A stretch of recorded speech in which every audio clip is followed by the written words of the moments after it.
Hello students, how are you? कैसे हैं सभी लोग? Welcome back to history with Rohini. मैं रोहिणी दुबे, आपकी हिस्ट्री टीचर। हम पढ़ रहे हैं क्लास 12 के लिए इतिहास, जिसमें हम 7 चैप्टर कंप्लीट कर चुके हैं और ये हमारा 8वां चैप्टर चल रहा है। इसमें भी हमने 2-3 टॉपिक कंप्लीट कर लिए हैं। आज का हमारा टॉपिक है ग्रामीण समुदाय। इसके पहले के सभी वीडियोस के लिंक आपको डिस्क्रिप्शन में मिल जाएंगे। बहुत छोटे छोटे टुकड़ों में टॉपिक वाइज मैंने आपके लिए क्लासेस ली हैं, वीडियोस बनाए हैं, जिनको आप बहुत इजीली समझ सकते हैं। अगर आप उन्हें देखें तो आपको बहुत ज़्यादा फायदा मिलेगा आपके एग्जामिनेशन में। तो उनको ज़रूर देखिए और पसंद आए तो लाइक, सब्सक्राइब, कमेंट ज़रूर करें, ताकि मुझे भी पता चले कि मेरी मेहनत का आपको कुछ फायदा मिला या नहीं मिला। तो आइए स्टार्ट करते हैं आज का क्लास। इसके पहले के जो वीडियोस थे इस चैप्टर में, उसमें हमने फसलें कंप्लीट की थी, सिंचाई कंप्लीट की थी, और आज का हमारा टॉपिक ग्रामीण समुदाय है। जैसे कि हमारे इस चैप्टर का नाम है किसान, जमींदार और राज्य, यानी कि, और ये काल जो है वो देख सकते हैं आप 16वीं-17वीं शताब्दी, यानी कि विशेष तौर पर मुगल साम्राज्य, जब भारत में मुगल साम्राज्य था उस समय के समाज के बारे में विवरण इस चैप्टर में हम लोगों को दिया गया है। और उसमें ही आज हम पढ़ेंगे ग्रामीण समुदाय। तो आइए स्टार्ट करते हैं। ग्रामीण समुदाय से क्या समझ में आता है? जैसे कि साफ साफ लिखा हुआ है, तो ग्रामीण समुदाय यानी कि गांव में रहने वाला वर्ग, गांव में रहने वाला समुदाय। हम लोगों ने पढ़ा था कि इस काल में लगभग 85% जनसंख्या जो थी वो गांवों में रहती थी और 15% जनसंख्या मात्र शहरों में रहती थी। तो रेशियो से ही क्लियर है कि बहुत बड़ा योगदान था समाज की अर्थव्यवस्था में इस समुदाय का, और इसी के बारे में हम यहाँ पर बात भी करेंगे। जो यहाँ का ग्रामीण समुदाय था उसका, क्योंकि सभी लोग खेती करते थे, मोस्टली लोग खेती में इन्वॉल्व थे, और खेती से एक बहुत बड़ा राजस्व सरकार को मिलता था, राज्य को मिलता था, जिससे सभी काम होते थे, वेतन दिए जाते थे, अर्थव्यवस्था को मजबूत किया जाता था, राजा के खजाने भरते थे, व्यापार भी चलता था। तो डेफिनेटली ग्रामीण समुदाय का भारत के समाज में इस समय बहुत बड़ा योगदान था। इस समुदाय में कौन कौन से लोग शामिल थे उनके बारे में हम बात करते हैं। सबसे पहला इस समुदाय में शामिल थे खेतीहर किसान। खेतीहर किसान, और उसके बाद दूसरे नंबर पे जो वर्ग था वो था पंचायत। तीसरे नंबर पर जो वर्ग था वो था मुखिया।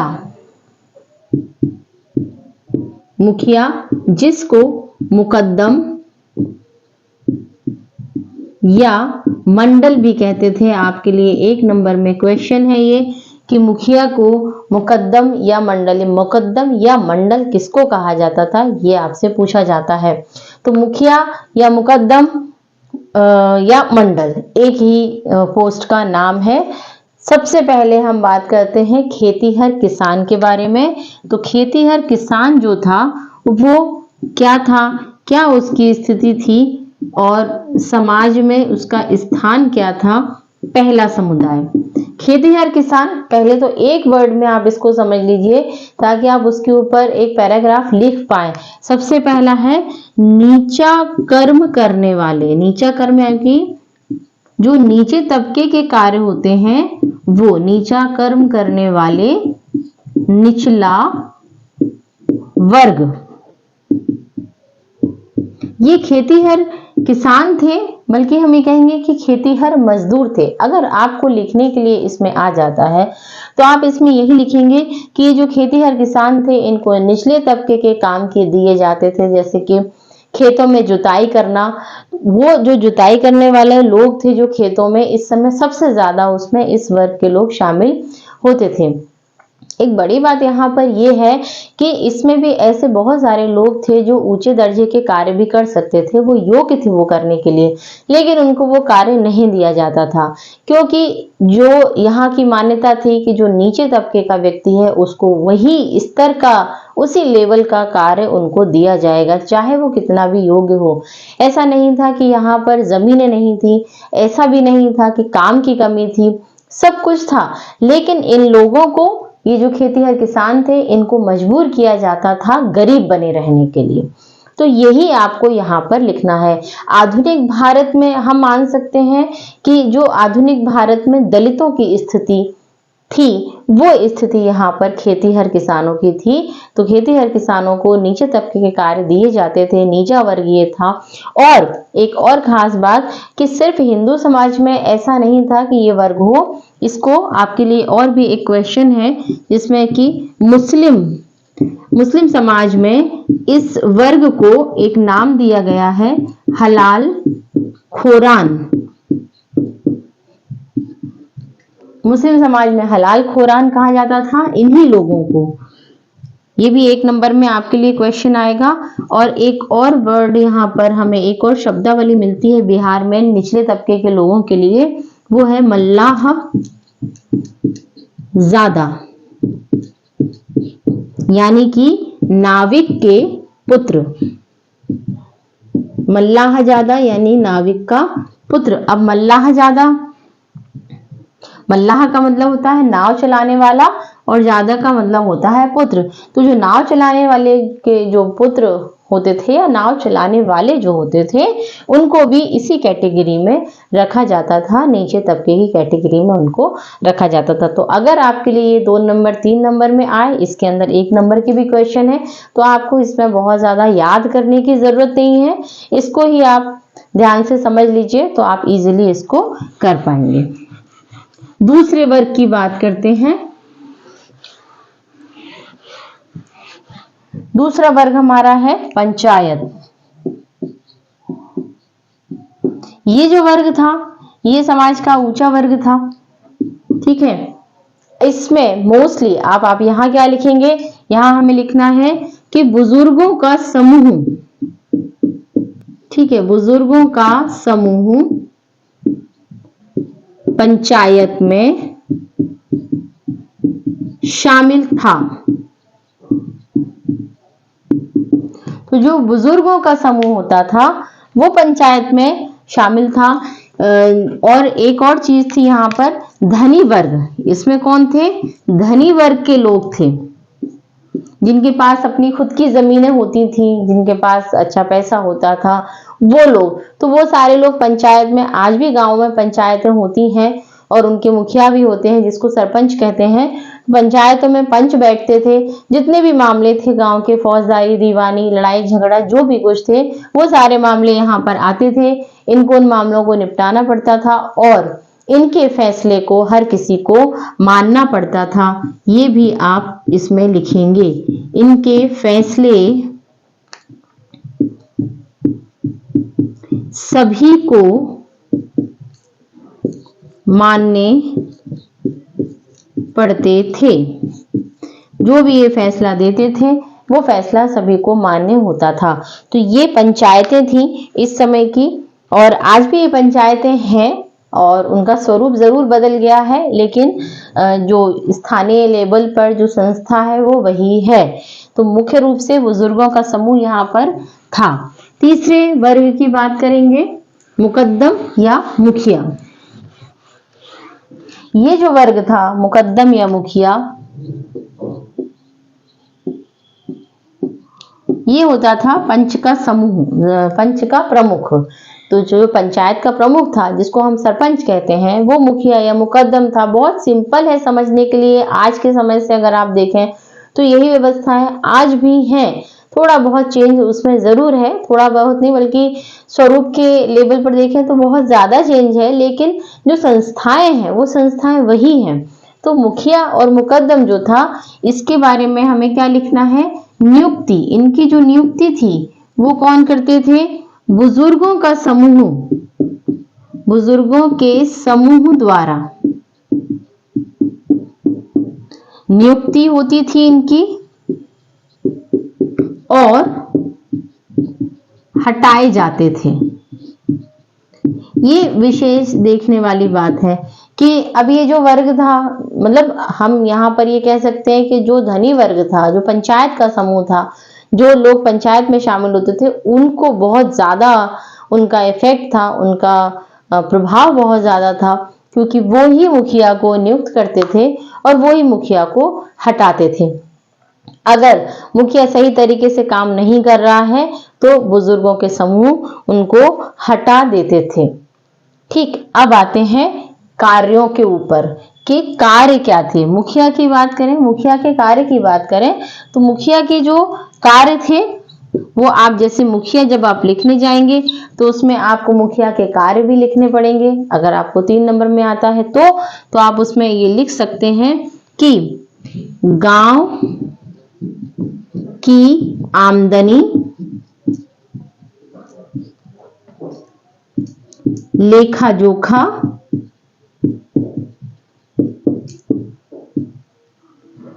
अपनी निगरानी में, लेखा जोखा और खर्चे अपनी निगरानी में बनवाते थे। ठीक, जो भी आमदनी होती थी, आमदनी कहां से होती थी? पंचायत को आमदनी होती थी। वो कैसे होती थी वो हम अभी बताते हैं। तो कार्य, मुखिया का कार्य, स्पेशली मुखिया के बारे में, मुखिया कौन थे? पंचायत का मुखिया होता था, उसकी नियुक्ति बुजुर्ग का समूह जो था, जो पंचायत के पंच थे, वो अपनी आम सहमति से उसकी नियुक्ति करते थे। अगर वो सही से काम ना करे तो फिर वो उसको हटा भी सकते थे। ये उसके बाद इनके कार्य क्या थे कि गांव की आमदनी, लेखा जोखा, खर्चे, इन सब की व्यवस्थाएं अपनी निगरानी में इनको करवानी होती थी। अब हम बात करते हैं कि इस समय जो कोष था वो कैसे कलेक्ट किया जाता था। अभी जो खर्चे हैं, जो आमदनी है, वो आमदनी कैसे हो रही है वो वाली बात। तो आमदनी गांव की है ना, या कोष की बात करें तो कोष कहां से आता था? कोष कहां से आता था कि गांव के आम जन पंचायत में पैसा जमा करते थे। ठीक है, जो गांव की जनता थी, जो गांव के आम लोग थे, वही लोग समय समय पर जैसे उनके पास आता था तो हर कोई उस कोष में थोड़ा बहुत योगदान, अपना कंट्रीब्यूशन देते थे, जिससे गांव का, पंचायत का कोष बनता था।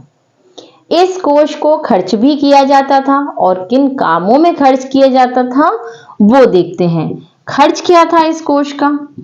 ये जो कोष बना, ये कोष गांव के लोगों द्वारा एकत्रित होता था, जिसका लेखा जोखा रखता था मुखिया। ठीक है, और इसको खर्च कैसे करते थे? पहला क्या था? अधिकारी, अधिकारियों की आवभगत। जो भी अधिकारी होते थे, कभी राज्य से कोई आ गया, राजा की तरफ से कोई आ गया, कोई सैनिक आ गया बड़ा, तो फिर उसकी आवभगत कैसे करेंगे? तो इसी में से वो खर्च होता था। दूसरा जो खर्च होने का जरिया था वो क्या था? प्राकृतिक आपदा।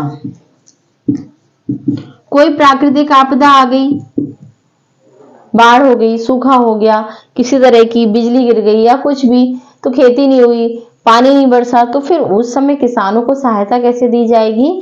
तो वो पैसा भी, जब लोग, किसान परेशान होते थे तो यही इसी कोष में से वो पैसा किसानों को दिया जाता था।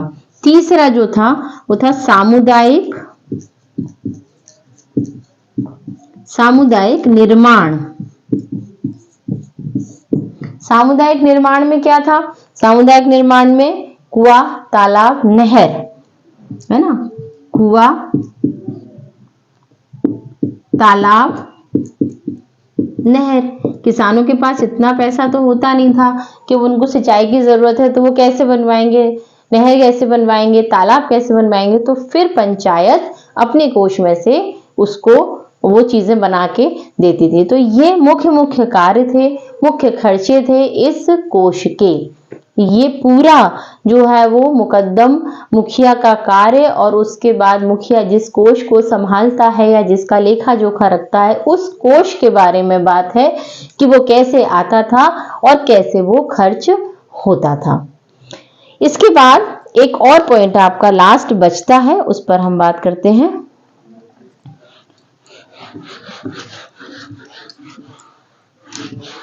पंचायत के कार्य। इस टॉपिक में आपका लास्ट पॉइंट है पंचायत के कार्य। ठीक है, अब पंचायत के कार्य क्या थे? तो क्या कार्य थे? पहला कार्य था पंचायत का जाति व्यवस्था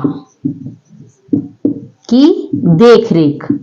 ये पहला कार्य था कि कोई भी व्यक्ति अपनी जाति से अलग हटके कोई काम ना करे। विशेष तौर पर जो इनका देखने का काम था वो था शादी वगैरह को देखना, कि कोई किसी निम्न जाति का व्यक्ति किसी ऊंची जाति की से विवाह ना कर ले, निम्न जाति की स्त्री ऊंची जाति के व्यक्ति से पुरुष से, या निम्न जाति का पुरुष ऊंची जाति की स्त्री से विवाह ना करे, ये इनका सॉरी प्रमुख कार्य था देखने का पंचायत का। तो जाति व्यवस्था की जो मान्यताएं थी, जो जाति व्यवस्था की इन्होंने नियम बना रखे थे उच्च जाति के लोगों ने, वो इनके प्रमुख कार्य थे कि उस व्यवस्था को बनाए रखा है लोगों ने कि नहीं, उसको देखना पंचायत के कार्यों में शामिल था। इसके अलावा पंचायत को एक अधिकार भी था। अधिकार क्या था? दंड देने का अधिकार। राज्य से गांव से राज्य से नहीं, गांव से निष्कासित करने का अधिकार।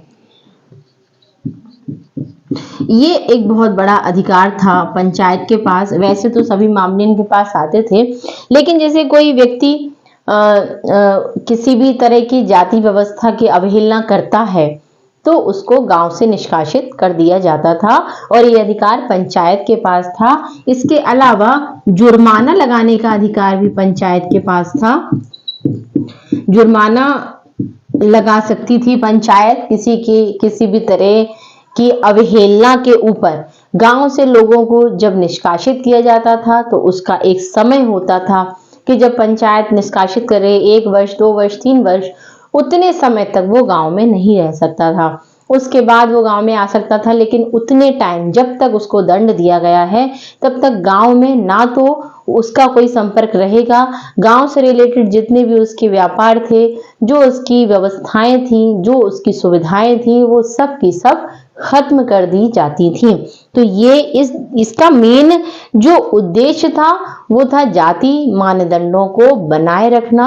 यही सबसे बड़ा उद्देश्य था, और सबसे ज्यादा जो केसेस होते थे वो इसी से रिलेटेड होते थे कि जाति की अवहेलना, और उसमें भी सबसे ज्यादा केसेस शादी विवाह को लेकर होते थे। आज भी होते हैं। बहुत इंटीरियर वाले जो गांव हैं, राजस्थान हरियाणा तरफ विशेष तौर पर आप जब जाएंगे तो वहां हमें ये देखने को मिलता है कि वहां पर इस समय भी बहुत ज्यादा गोत्रीय व्यवस्था, जाति व्यवस्था है। कोई निम्न जाति का पुरुष उच्च जाति की स्त्री से अगर विवाह कर लेता है तो कई बार तो हत्याएं भी हो जाती हैं, और आज भी ये होता है जिसको ऑनर किलिंग के नाम से जाना जाता है। तो ये जो चीजें थी उस समय से चली आ रही हैं, आज भी बरकरार हैं, बहुत कम लेवल पर हैं पर हैं।